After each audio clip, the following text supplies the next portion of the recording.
Hi guys, I have a little story to tell you as you watch me make these mandazis. Now, once upon a time, there lived a very powerful and ruthless king. This king had a very beautiful wife and she had an impressive rack. For you, those who don't know what a rack is, please Google, but she had an impressive rack. And the king had an advisor, a wise old man by the name of Paul. Paul had a best friend, a young man, a 27-year-old guy by the name Nathan. And Nathan had an issue. Nathan was in love with the queen, especially with her beautiful rack. And he really wanted a chance to touch the queen's chest, and he didn't know how to do this. So one day he told Paul of his predicament, and Paul was like, just that. He would just want to touch the queen's chest. That's all. And Nathan was like, yes, that's all I want to do, but I can't do that without getting in trouble with the king, because the king is so ruthless. He will most definitely have me killed. I'll be beheaded.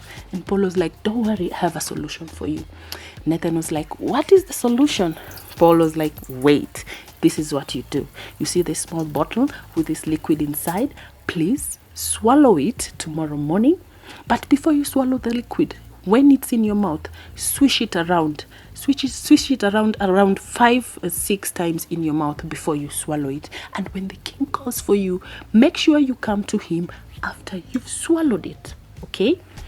And Paul was curious and doubtful, but he decided to trust Paul. That is Nathan. He decided to trust Paul and was like, okay, I'll do it. So the next morning, when the queen was in the shower, taking a bath, Paul snuck into the queen's chambers and took a bottle of itching powder and poured it all over her bra. So the queen got out of the shower, having dressed and applied all her expensive perfumes and lotions, put on her clothes, yes, including her bra.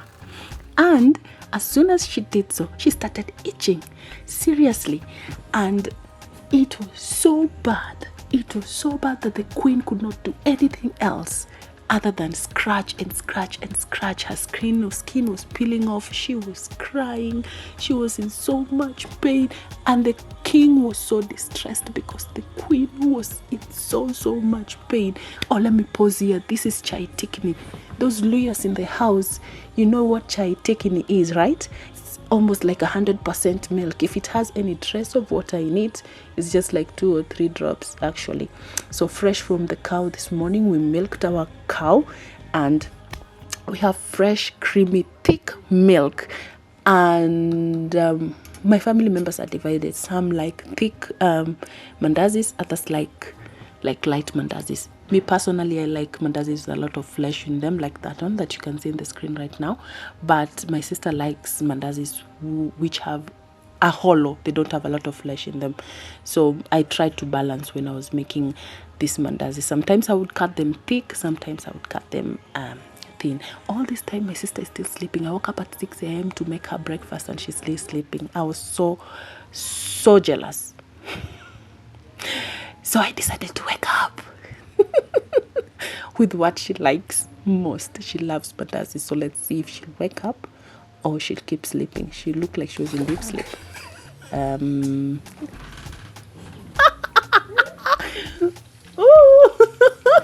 Anyway, back to work and back to our story. So the queen is itching and the king is concerned. So the king calls for Paul and asks Paul, as my advisor, you're a wise old man, please tell me what is ailing my wife. Give me a solution. And Paul was like, I have seen this before. It has happened to queens in the past. And I know the solution to the queen's problem. There is only one man in this whole kingdom who has the ability to cure your wife. And the king was desperate. He was like, who has the ability to cure my wife? And Paul said, of course, Nathan. Only Nathan's saliva has the power to heal the queen. So Nathan must use his mouth to apply his saliva on the queen's chest. And that's the only way the queen will get better.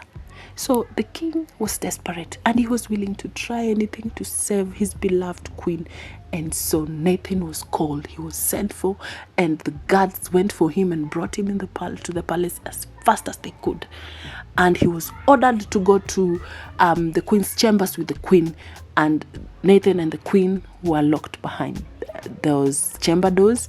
And after an hour and a half, Nathan came out feeling very satisfied, and the queen came out feeling very free and very comfortable and healed, and she was back to her normal self. And the queen was happy, the king was happy, Nathan was happy. But there was one person who wasn't happy, and that was Paul. You know why? Because Nathan was supposed to pay Paul for this service, for coming up with this idea or with this plan to help Nathan like realize his dream of touching the queen. But Nathan refused to pay him because he knew there was nothing that Paul would ever do. There's no one he could complain to. There's no one he could tell about what he and Nathan did, because he would also get in trouble. So Nathan refused to pay Paul. And Paul was like, okay, kumbe umeamua hivyo, umeamua ni hivyo, acha nikuonyeshe, utajua ujui. So guess what Paul did?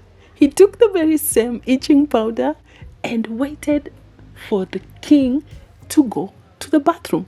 And when the king was in the bathroom, he snuck into the king's chambers and poured the whole can into the king's underwear. And when the king came out of the bathroom, of the shower, of course, put on his clothes, including his underwear. And the king started itching seriously. And who did the king call for? Nathan. Because why? Because Nathan was the only man in the whole kingdom who had the solution to this itching problem, because the king had seen it just yesterday when he did the same thing to his wife. And it was like, bring me Nathan here now, quick. I need him to do to me what he did to my wife to heal her yesterday. And Nathan was brought to the king, and he was meant to do what he did to the queen the other day. So that was Paul's payback. Okay, moral of this story is that always pay your debts. Yes, always pay your debts, because if you don't, you will have to. Oh my God. Anyway, always pay your debts. Back to the video. I'm making chapos. Brown chapos, because my mom is a diabetic, and also because brown chapos are generally healthier for everyone. So I cook my chapatis, whether it's brown or white. I cook them 5 or 6 at the same time. The way you do this is just you place the first one on the pan, make sure it dries on both sides before you put the second one.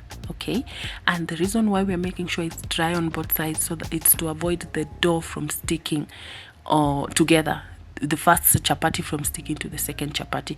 So you pile them up like that until you're comfortable with the number of chapos that you can cook, and then you start cooking them one by one and taking them off the pan. So the first chapati to be in the pan will be, of course, the last chapati to come out, because you've piled others on top of it. And our cows also eat chapatis, by the way, whether it's brown or white chapatis and mandazis. So this day we gave them mandazis and chapatis. We cooked pilau, chicken, viazi karai, mandazis and chapos, and some white rice and peas. And it was a good day. So Anne and Belson enjoyed some mandazis and chapatis today. And my mandazis and chapatis, especially the chapos, are normally very soft and layered. So the next clip is me showing off my layered chapos. I know the pot is big, but we didn't have a smaller pot.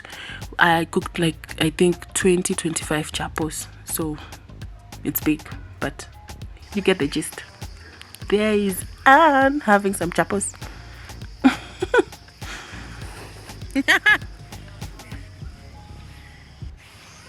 Hi, Benson.